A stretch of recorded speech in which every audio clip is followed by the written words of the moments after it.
అద్భుతమైన స్పీచెస్, అసలు జనాలని ఉర్రూతులకిచ్చే స్పీచెస్. ఆహా ఓహో ఏం చెప్పారా, బ్రహ్మాండంగా చెప్పారా.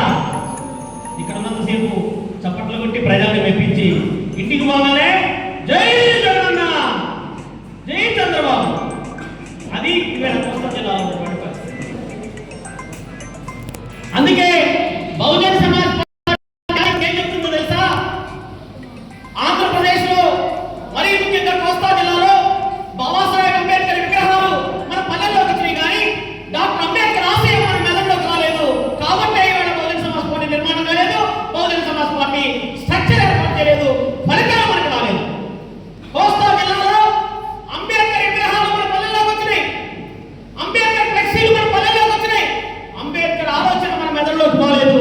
కాబట్టి మనం వెనుకబడిపోయి ఉన్నాం. మిత్రులారా, మరి ఈ జిల్లాలో గౌరవనీయులు రాష్ట్ర అధ్యక్షులు, జిల్లా అధ్యక్షులు రెండవసారి బాబురావు గారు జిల్లా అధ్యక్షులుగా ఎంపిక చేయబడ్డారు. మరి అట్లాగే ఈ జిల్లా కమిటీ ఎవరైతే ఉన్నారో మీకు పేరు పేరున ధన్యవాదాలు తెలియజేస్తూ, మరి ఇవాళ బీసీలు కమిటీలో రావడం గొప్ప విషయం. వారందరూ మీ అందరికీ కూడా నేను ఎప్పుడైనా అందుబాటులో ఉంటాను.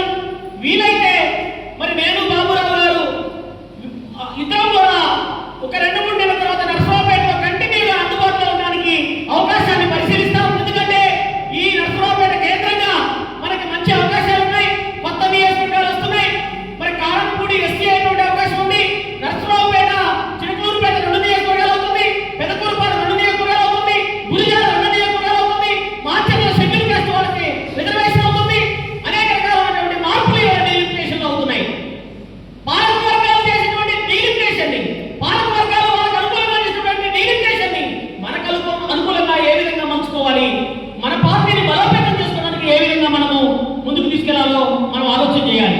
కేవలం స్పీచెస్ కాదు, కేవలం బాబాసాహెబ్ అంబేద్కర్ కాన్స్టిట్యూషన్ గారి యొక్క ఐడియాలజీ గురించి చెప్పుకోవడమే కాదు, పని పని పని పని పని. మనం జిల్లా కమిటీ